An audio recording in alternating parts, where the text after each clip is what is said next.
Selamat datang di channel Novel Official. Sebelum kalian mendengarkan novel Pesona Pujaan Hati, jangan lupa like, share, and subscribe. Kalau tidak kusentil jantung kalian. Hehehehe. Tanpa lama-lama lagi langsung saja kita masuk di alur cerita novelnya. Bab 2801. Ishak berkata dengan sungguh-sungguh. Sungguh luar biasa bisa duduk di posisi ini, Tuan Wilson. Jangan terlalu rendah hati. Setelah itu, Ishak berkata lagi, karena Tuan Wilson adalah wakil presiden eksekutif Asosiasi Lukisan dan Kaligrafi, maka masalah ini menjadi tugas saya. Tentu saja, saya tidak dapat menerima uang untuk tugas saya. Bagaimana dengan ini? Ketika saya kembali, Tuan Wilson memberi tahu saya waktu spesifiknya. Saya akan meminta seseorang menyiapkan tempat dan memberikannya kepada Asosiasi Lukisan dan Kaligrafi secara gratis. Jacob berkata dengan ramah, Tuan Cameron, Anda sangat banyak membantu kami. Sejujurnya, Asosiasi Seni Lukis dan Kaligrafi kami kekurangan dana. Dana kami banyak berkurang. Ishak langsung mengeluarkan kartu nama, menyerahkannya kepada Jacob, dan berkata sambil tersenyum, di masa mendatang, jika Asosiasi Kaligrafi dan Lukisan membutuhkan tempat atau bahkan sponsor untuk kegiatan apapun, Tuan Wilson dapat menghubungi saya secara langsung. Oh, terima kasih banyak. Jacob merasa tersanjung dan berterima kasih berulang kali. Pada saat ini, Ishak melihat ke waktu dan berkata, oh, omong-omong, Tuan Wade, saya masih ada kegiatan. Saya tidak akan mengganggu Anda lagi. Charlie mengangguk dan berkata sambil tersenyum. Kalau begitu aku akan mengantarmu pergi. Elaine berkata dengan wajah tersanjung. Oh, Tuan Cameron, kami sudah berkenalan. Anda harus sering datang ke sini. Ishak menjawab dengan sopan. Oke, Tuan Wade dan Nona Parker. Tidak perlu mengantar. Saya bisa pergi sendiri. Charlie juga tidak sopan dan berkata sambil tersenyum, kalau begitu aku tidak akan mengantarmu pergi. Begitu Ishak pergi, Elaine tidak sabar untuk mengatakan kepada Charlie, menantu yang baik, cepat tunjukkan kartu VIP itu. Charlie menyerahkan sebuah amplop padanya. Elaine membukanya dengan penuh semangat, dan ketika dia membukanya, dia menari dengan penuh semangat. Charlie menahannya tanpa daya saat melihatnya. Larut malam. Sophie berangkat dari keluarga yang heboh hingga larut, sebelum akhirnya kembali ke kamar untuk beristirahat. Begitulah, penampilan Charlie muncul di benaknya. Saat memikirkan Charlie, hati femininnya dengan cepat meluap, penuh dengan rasa malu dan fantasi dan harapan untuk masa depan. Meskipun Charlie memiliki banyak hubungan dengan keluarganya, dan meskipun situasi Charlie sendiri sangat istimewa, Sophie masih belum putus asa. Karena itu, menemukan Charlie sudah setengah dari pertempuran. Bagaimanapun, itu hal yang baik. Namun, jika ingin benar-benar sukses, mungkin jalannya masih panjang. Namun, lamanya tidak menjadi masalah. Sophie merasa dia bisa menunggu perlahan, atau bertarung perlahan. Saat dia memikirkan Charlie, ada ketukan di pintu. Dia tanpa sadar bertanya, siapa itu? Suara Jamie terdengar. Sophie, ini aku. Kakak, Sophie buru-buru berkata. Tunggu sebentar. Sophie segera bangkit dan mengenakan baju tidurnya, lalu membuka pintu. Dia memandang Jamie di luar pintu, dan bertanya dengan rasa ingin tahu. Kakak, apakah ada yang salah dalam larutan ini? Jamie melihat sekelilingnya, dengan sengaja menyuarakan suaranya dan bertanya. Sophie, apakah nyaman jika saya masuk dan berbicara? Itu nyaman. Sophie mengangguk, berpikir bahwa saudaranya tidak mempedulikannya. Jadi dia ingin mengatakan sesuatu kepadanya. Jadi dia segera memberi ruang dan mengundang Jamie masuk. Dia tidak tahu bahwa selama dia diselamatkan oleh Charlie, kakaknya telah mengalami perubahan yang mengejutkan. Bab 2802. Jamie mendatangi Sophie diam-diam di tengah malam hanya dengan satu tujuan. Dia ingin mengetahui apa yang dialami Sophie dan ibunya, dan siapa yang menyelamatkan mereka.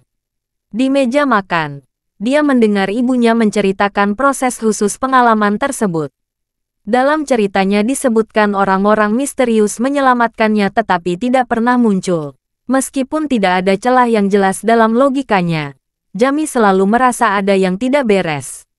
Selain itu, kakek Cat Van merasa bahwa kejadian ini mungkin ada hubungannya dengan dermawannya yang menyelamatkan dirinya dan adiknya di Jepang. Jadi dia ingin bertanya pada Sophie secara pribadi untuk melihat apakah dia bisa menceritakan lebih lanjut. Begitu dia memasuki kamar Sophie, Jami bertanya dengan prihatin, "Sophie, apakah kamu menderita?" "Tidak," Sophie tersenyum terharu, dan berkata, "Kakak, bukankah aku sudah mengatakan semuanya di meja makan? Aku tidak mengalami kesulitan apapun. Sebaliknya, aku makan, tidur, dan makan setiap hari. Makan enak setiap hari. Bagus kalau kamu baik-baik saja." Jami menghela nafas lega, dan berkata, "Aku khawatir kamu menderita. Kecelakaannya parah, dan sulit untuk tidak terluka begitu saja." Sophie mengangguk, dan mengikuti kata-katanya. "Sebenarnya, ini masalah sepele. Mereka sudah mengatur tim medis yang sangat profesional." Jami bertanya dengan rasa ingin tahu, "Sophie, apa asal-usul orang misterius yang menyelamatkanmu dan ibu? Mengapa mereka menyelamatkanmu diam-diam, dan mereka memperlakukanmu dengan diam-diam tanpa membiarkan dunia luar menerima informasi apapun?" "Saya tidak tahu," Sophie berkata. "Saya tidak bisa mengatakan itu. Saya belum melihat siapapun, dan mereka tidak memberitahu kami dari awal sampai akhir. Mengapa mereka datang menyelamatkan kami?" Jami memandang Sophie, dan berkata dengan serius, "Sophie, katakan yang sebenarnya. Apa ada sesuatu yang kamu sembunyikan yang tidak kamu ceritakan di depan kakek dan yang lainnya di meja makan?" Sophie buru-buru berkata, "Tidak, yang saya bicarakan adalah situasi sebenarnya." Jami mengerutkan kening, dan tiba-tiba bertanya, "Sophie, orang yang menyelamatkanmu dan ibu pasti dermawan itu, kan?"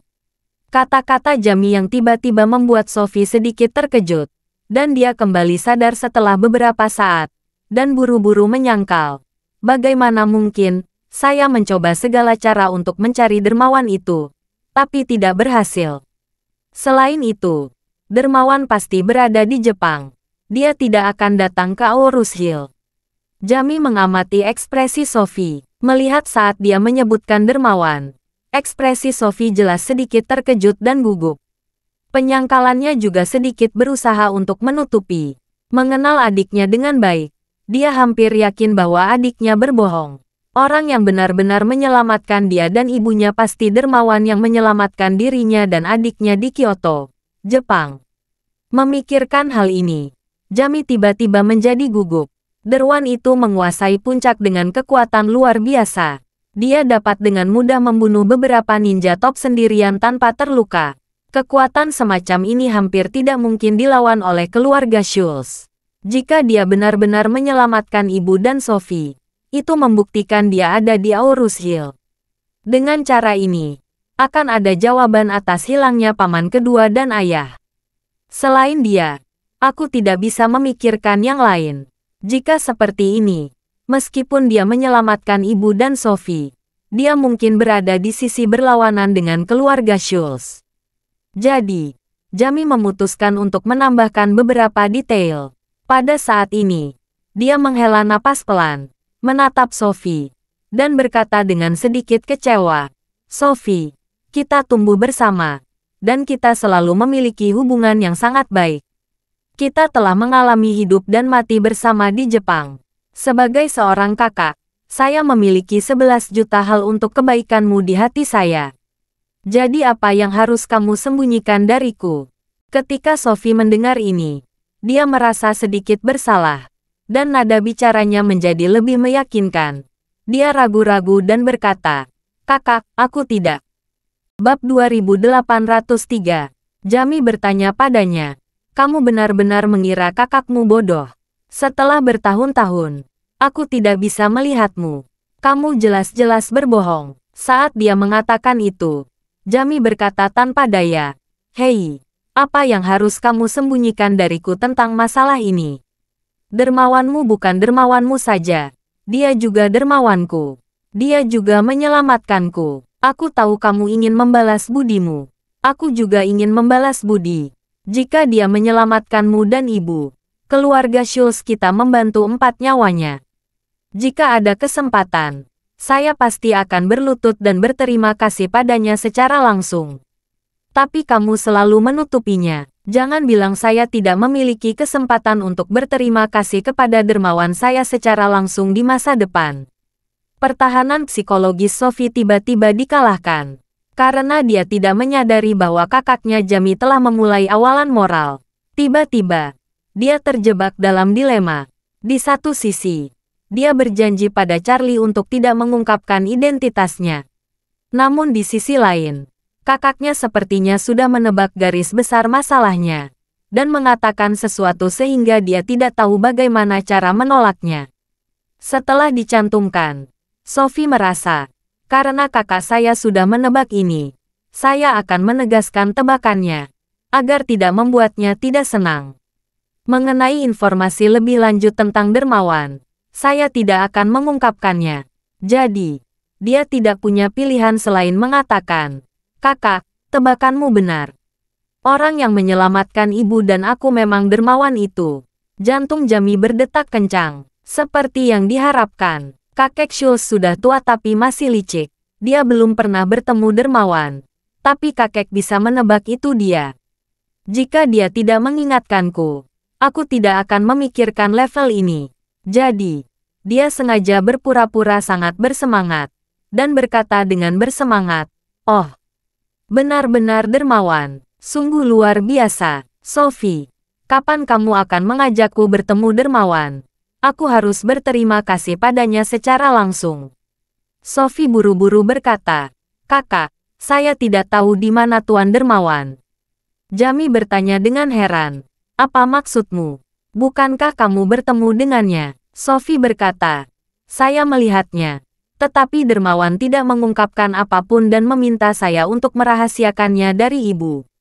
Saya bahkan tidak tahu nama Dermawan. Saya dan ibu juga tidak diberi kebebasan. Kami tidak tahu lebih banyak informasi.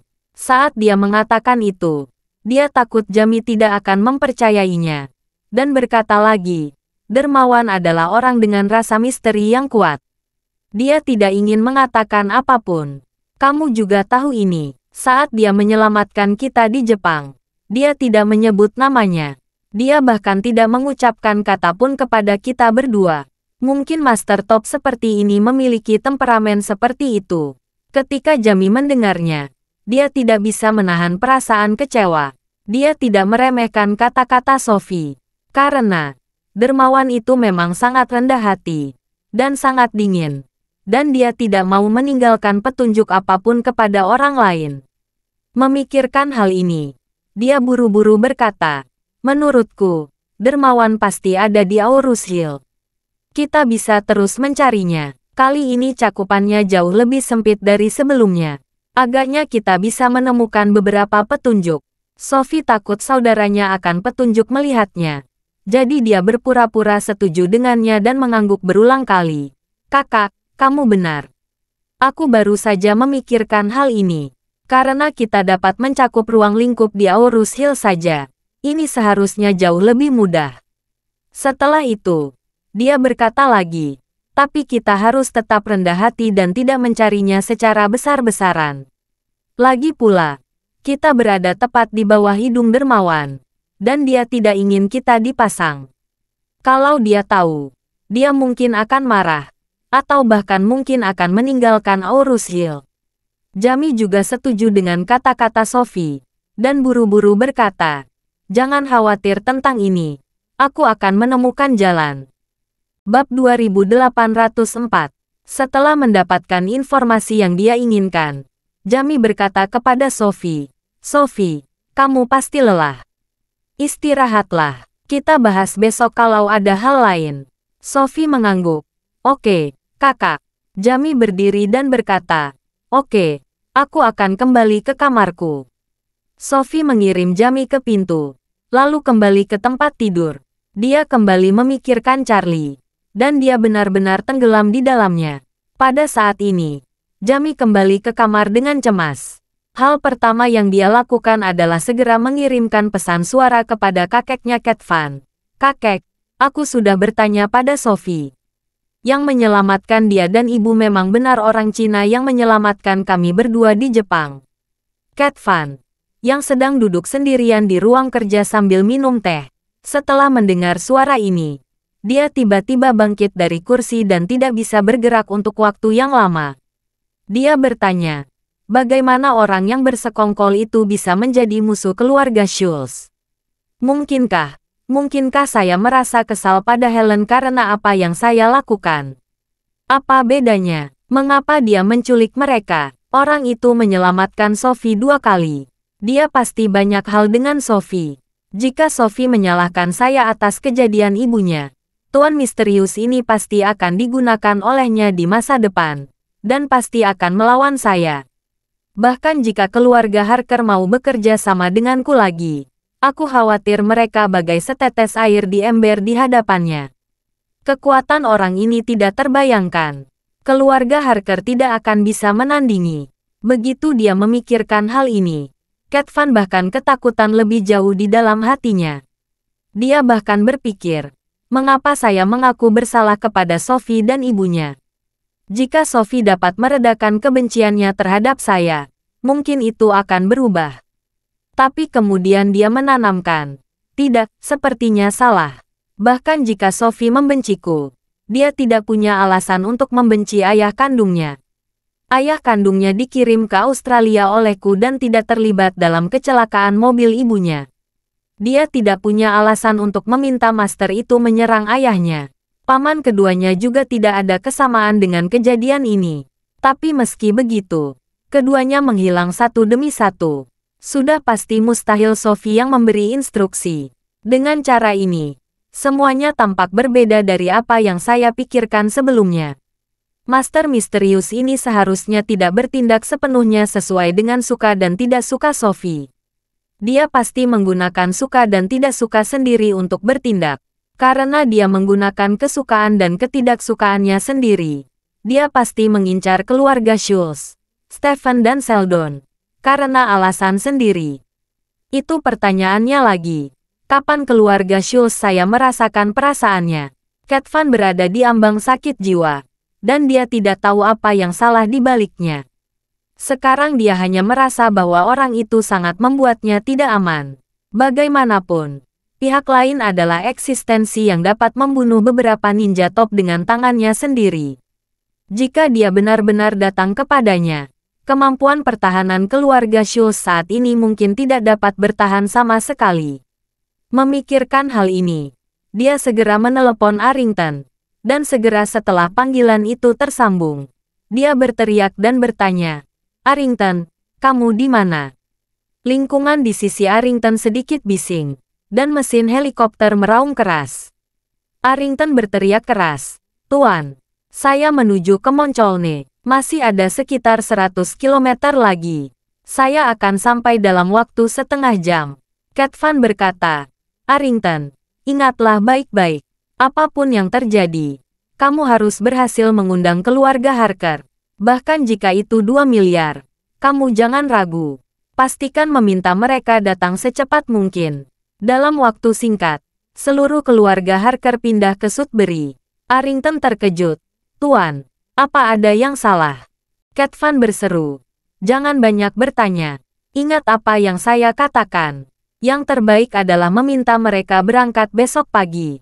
Saya akan mengirimkan pesawat besar untuk menjemput mereka." "Oke." Arrington merasa masalah tampak mendesak. Jadi dia dengan cepat menjawab, "Kalau begitu aku akan mencoba membujuk Holden malam ini." Setengah jam kemudian, ketenangan kota gurun di tengah malam diterbangkan oleh helikopter yang terbang rendah dan cepat. Bab 2805. Suara helikopter meraung terbang langsung menuju kompleks keluarga Harker. Saat ini, Holden sedang berdiri di halaman menunggu dengan perapian tipis. Arrington menelepon Holden saat masih di pesawat. Awalnya, Holden sama sekali tidak ingin bertemu keluarga Schultz. Bahkan jika itu hanya pengurus rumah tangga keluarga Schultz, dia juga tidak ingin melihatnya. Namun, Arrington mengatakannya diutus oleh Tuan Schultz. Holden merasa bimbang. Dia menyadari meskipun keluarga Harker adalah keluarga seni bela diri dan memiliki kemampuan berkelahi dan membunuh, mereka bukan apa-apa di depan keluarga kaya seperti keluarga Schultz. Sejak zaman kuno, master seni bela diri selalu melayani orang kaya. Kecuali pemuda yang belum berpengalaman, siapa yang berani menyinggung orang kaya?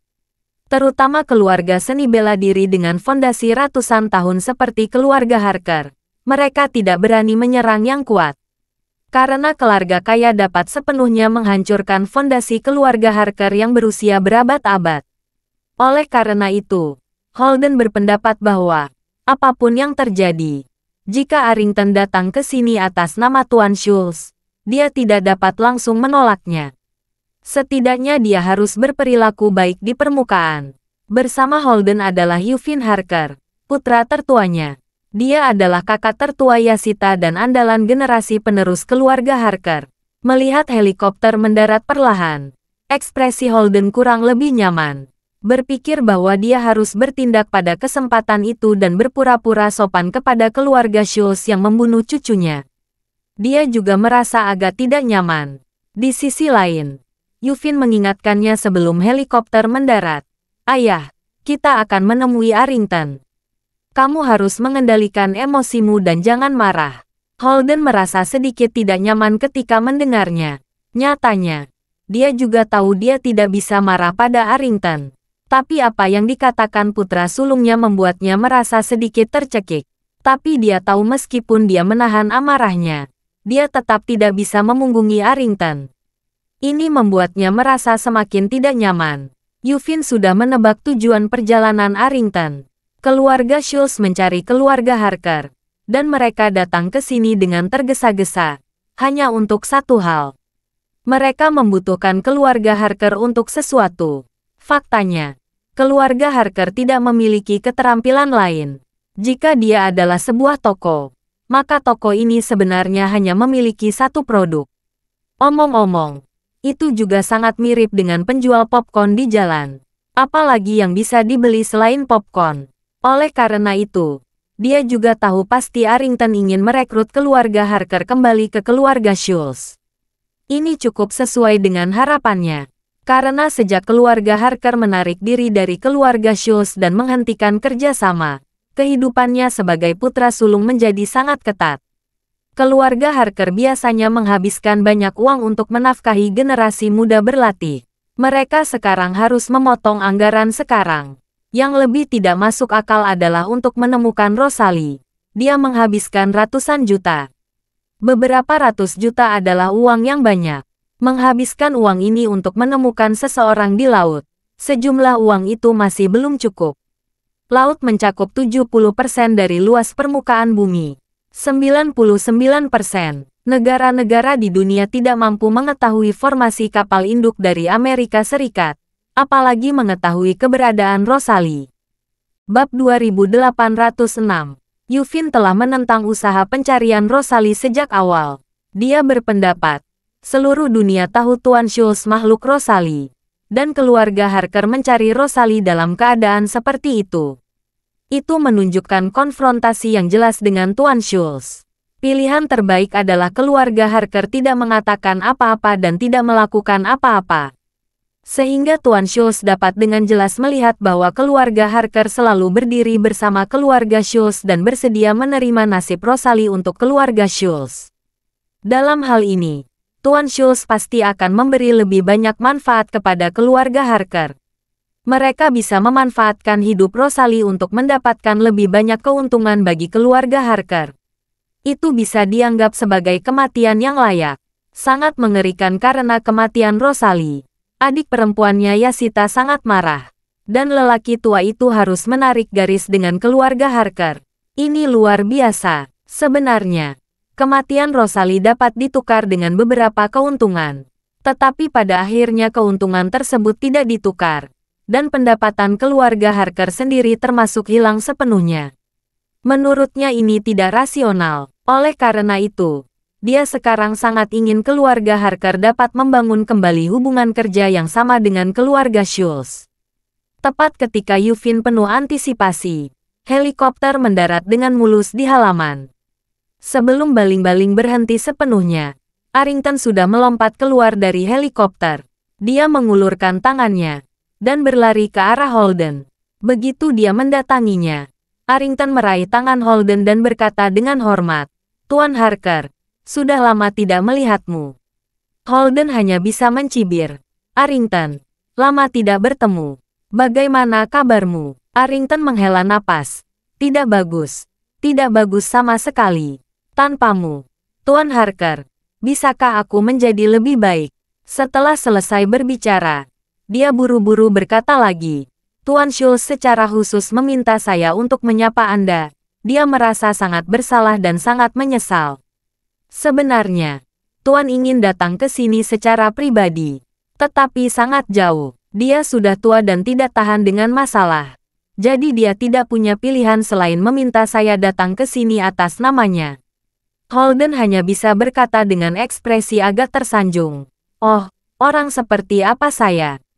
Bagaimana saya bisa membuat Tuan Schultz sangat merindukan saya?" Saat dia berbicara, dia dengan cepat memberi isyarat dan berkata, "Arrington, di luar terlalu dingin. Ayo bicara di dalam." Arrington mengangguk berulang kali dan menghela napas. Moncolne benar-benar sangat dingin. Suhunya pasti minus 20 derajat kan? Wow, Arrington memutar dan berkata, "Ini terlalu menakutkan. Ayo pergi ke dalam dan menyatukan. Aku bisa membeku di sini."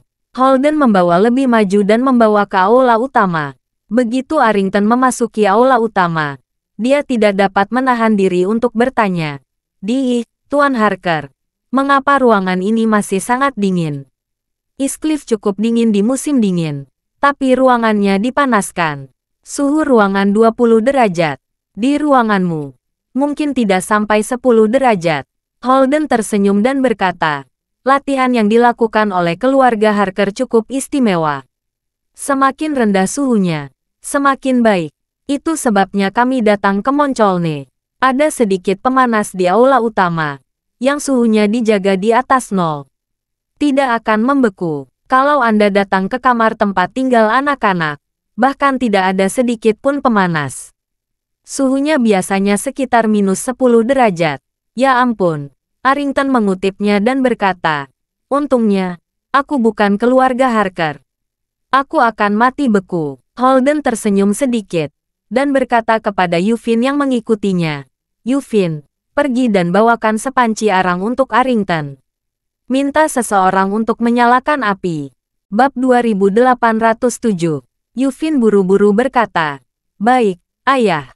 Arrington buru-buru tersenyum dan menggema. "Yufin, terima kasih atas kerja kerasmu." Yufin tidak lebih senior dari ayahnya, jadi dia masih sangat menghormati Arrington. Dia membungkuk sedikit dan dengan hormat berkata, "Kepala pelayan Schultz, jangan terlalu sopan. Tunggu sebentar, saya akan segera membawakan arang." Holden menyilakan Arrington duduk di kursi kayu yang dingin. Begitu dia duduk, dia tidak bisa menahan suhu, dan langsung berdiri lagi. Dia berkata, "Oh, Tuan Harker, sebaiknya aku menunggu api arang menyala datang sebelum duduk. Terlalu dingin. Aku tidak tahan."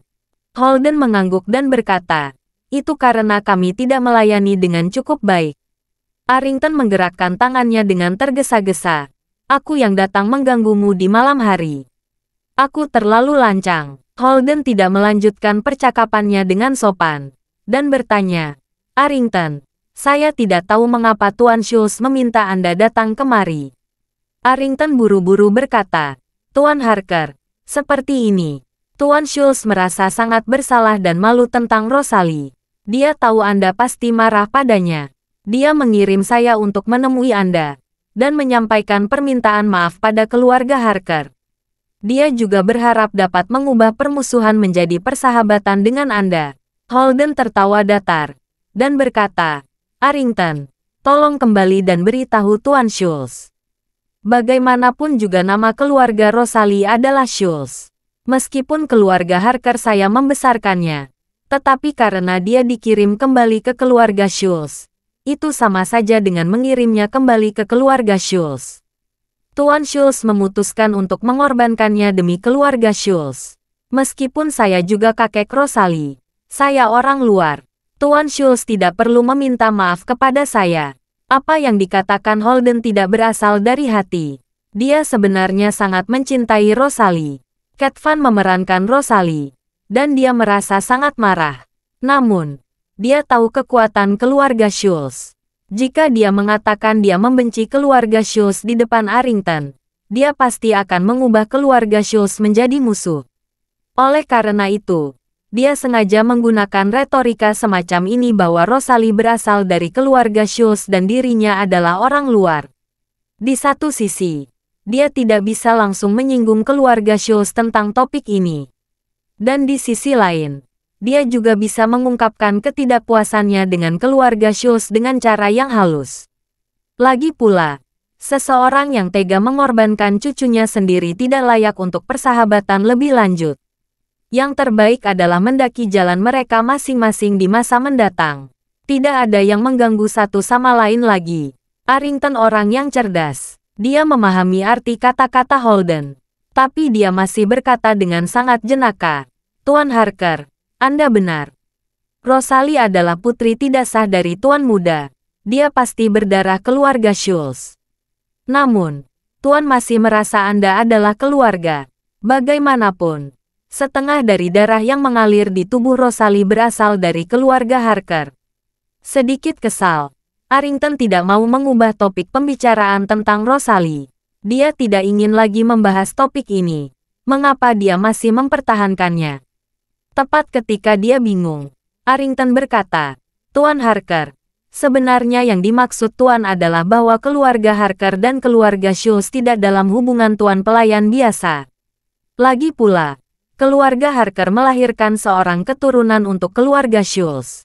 Tuan merasa sangat bersalah karena hal ini, dan sangat berharap dapat menebus kesalahan ini kepada keluarga Harker." Sambil berbicara, putra tertua Holden, Yufin, datang membawa anglo arang besi.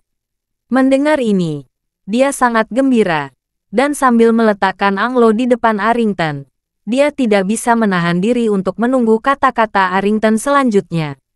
Dia ingin mengetahui kompensasi apa yang bersedia diberikan oleh tuan keluarga Schultz kepada keluarga Harker. Pada saat ini, Arrington merogoh sakunya, mengeluarkan cek, menyerahkannya di depan Holden, dan berkata, "Tuan Harker, ini cek tunai 1 miliar yuan. Tuan memintaku untuk memberikannya padamu." Bab 2808. 1 miliar. Begitu cek dikeluarkan, Yufin di samping terkejut. Jumlah ini sangat menakutkan. Itu sama dengan gaji 2 tahun sebelumnya dari seluruh keluarga Harker. Apalagi sekarang keluarga Harker sangat kekurangan uang. 1 miliar ini membuat Yufin sangat bersemangat. Holden juga terintimidasi oleh kuantitas. Tuan Schultz memberikan 1 miliar uang tunai dengan tangan lambaian, yang memang sesuatu yang tidak pernah dia duga. Namun, dia juga menyadari uang keluarga Schultz begitu mudah didapat. Anda bisa mengetahuinya dengan kuku kaki Anda. Uangnya pasti tidak sia-sia.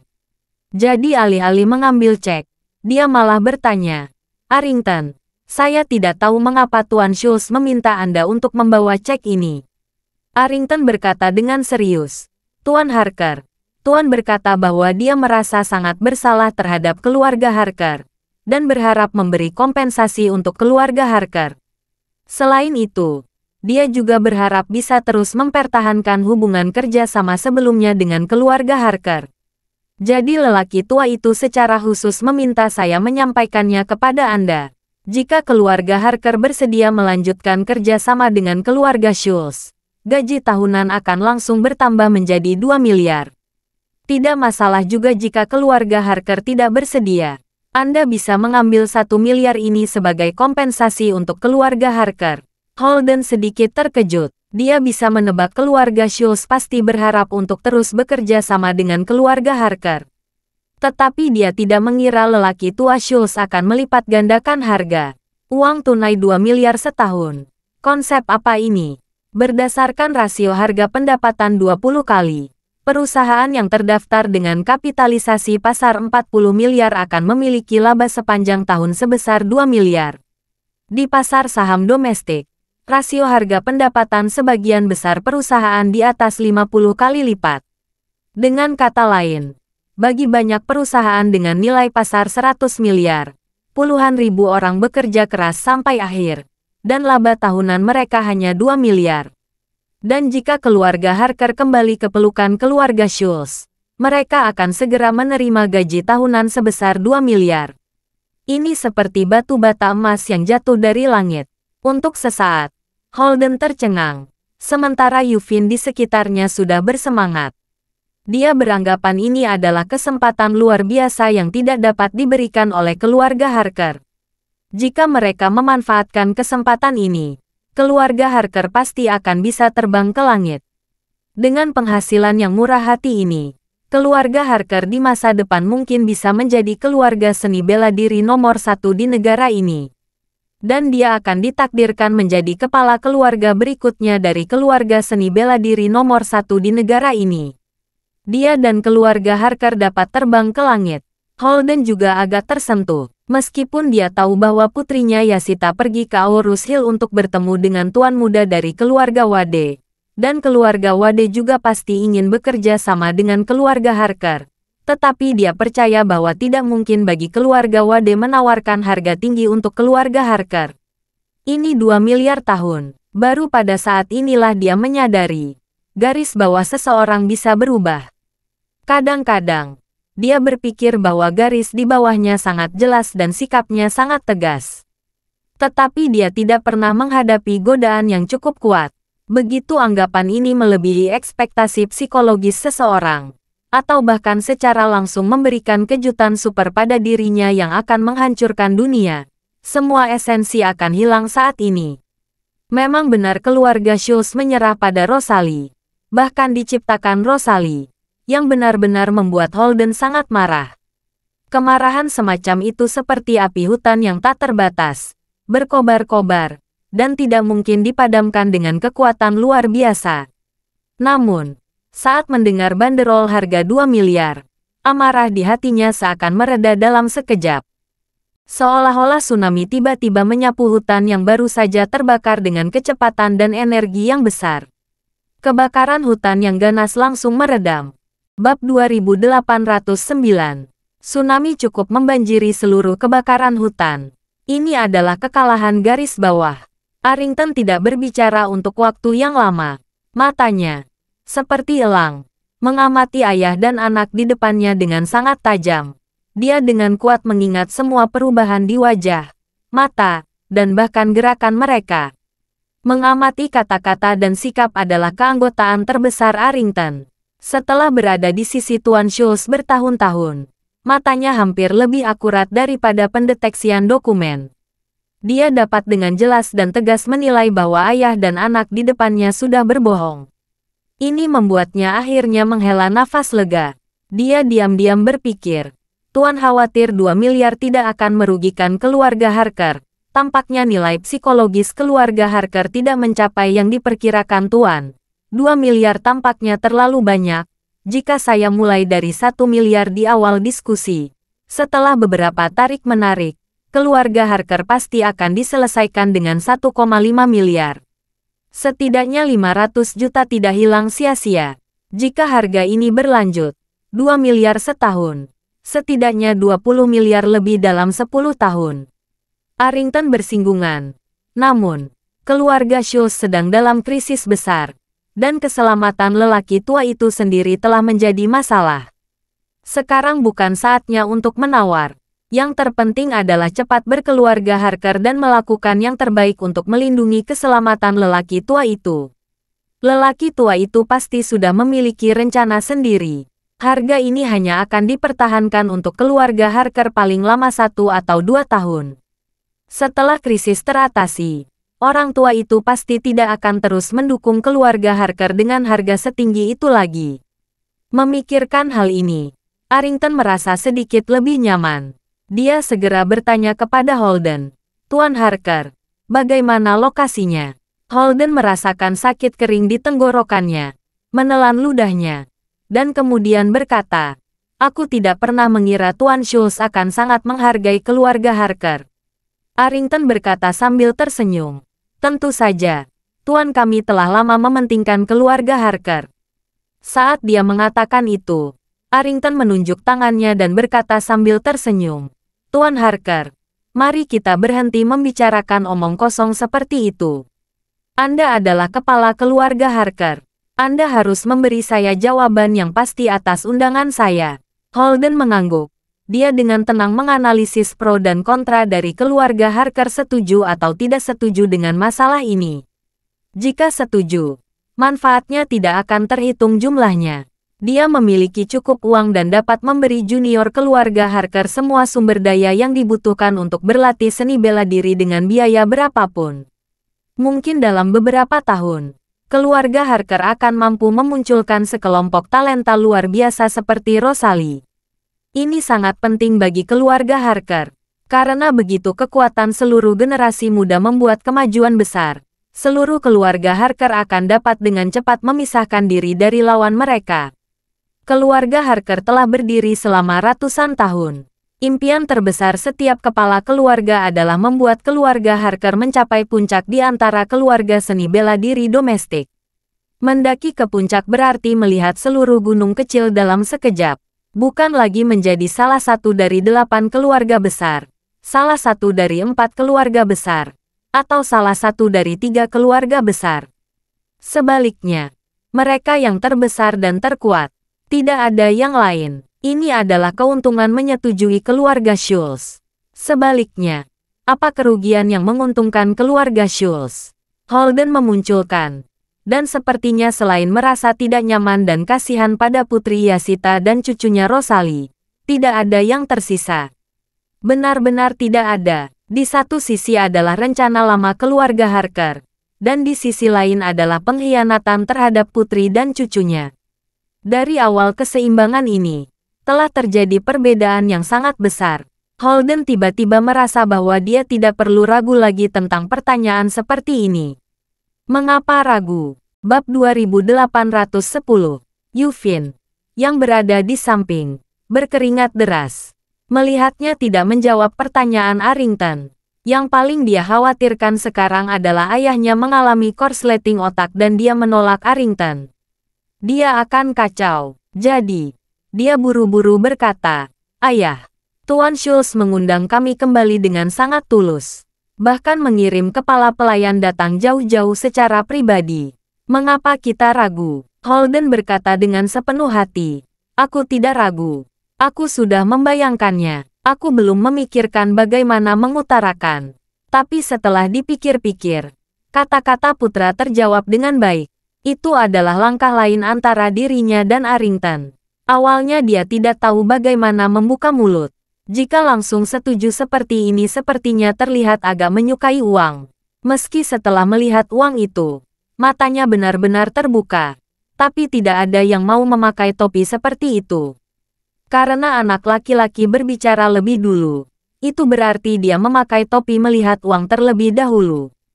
Ini memudahkannya untuk memutar dari lereng. Jadi, dia mengangguk dengan sungguh-sungguh dan berkata, "Arrington, Yufin benar. Tuan Schultz memang sangat tulus. Sangat sulit bagi kami menolaknya." Arrington sangat gembira dan buru-buru berkata, "Kalau begitu Tuan Harker, Anda setuju dengan ini?" Holden mengangguk ringan. "Ya, saya setuju." Hemat. Arrington menamparkan pahanya dan berkata dengan riang, "Tuan pasti sangat senang jika dia mendengar kabar ini." Yufin juga sangat bersemangat dan berkata dengan bersemangat, "Ayah, kamu setuju kembali ke keluarga Schultz? Apakah kita akan membahas langkah lebih lanjut dengan Tuan Arrington? Misalnya, kapan kita akan pergi dan bagaimana pembayar sisa uang?" Arrington buru-buru menanggapi, "Yufin, Tuan Harker telah setuju. Saya harus melapor dulu kepada Tuan secepatnya. Saya akan segera meminta Tuan Schultz menyiapkan pesawat dan bus. Tuan Harker bisa segera memberitahu seluruh keluarga. Malam ini bisa berkemas barang bawaan. Besok pagi, kita akan naik bus ke bandara bersama. Lalu naik pesawat khusus ke Sudbury. Holden bertanya dengan heran. Kita tidak pergi ke East Cliff. Arrington menjawab. Bulan pertama baru berlalu. Cuaca di selatan semakin hangat dan bunga musim semi bermekaran. Tuan pindah sementara ke Sudbury. Jadi kita pergi ke Sudbury bertemu Tuan Schultz. Holden tidak terlalu banyak berpikir. Dia sedikit mengangguk. Namun, dia tidak pernah mengira permintaan keluarga Schultz akan begitu tergesa-gesa. Mereka harus mengepak barang bawaan semalaman dan berangkat besok pagi. Yufin bertanya sambil tersenyum. Pelayan Schultz, bagaimana rencana Tuan Schultz untuk sisa 1 miliar yuan?